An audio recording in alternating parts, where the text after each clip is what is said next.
Ben ritrovati con l'informazione flash di New Sicilia.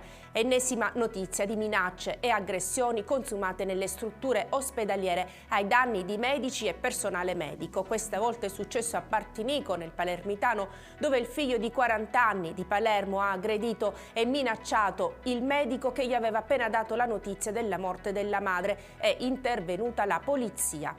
La Procura di Trapani ha avanzato la richiesta di rinvio a giudizio nei confronti di 26 persone coinvolte nell'inchiesta Concorsopoli, un'indagine svolta dai carabinieri di Alcamo che ipotizza un giro di raccomandazioni nei concorsi pubblici in polizia e vigili del fuoco. La prima udienza preliminare è stata fissata per il prossimo 20 marzo.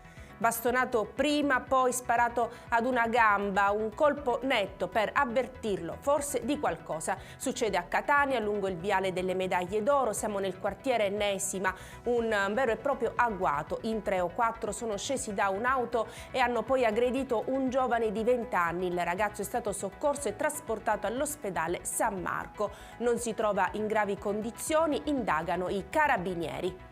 Il missionario Biagio Conte è vivo seppur in gravi condizioni. Ieri sera sui social è stata erroneamente diffusa la notizia della sua morte. Si tratta di una fake news presto smentita. Il fondatore della missione di Speranza e Carità lotta da tempo contro un cancro. Le sue condizioni di salute si sono aggravate notevolmente negli ultimi giorni. E con questa notizia per adesso è tutto. Grazie per averci seguito e arrivederci.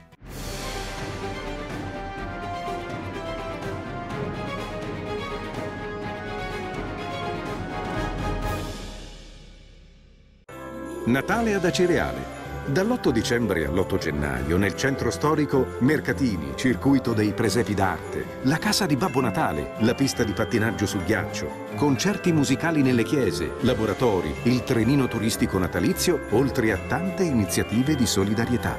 Il 24 dicembre alle ore 20, Uzzukku, tradizionale accensione. L'amministrazione comunale augura buone feste.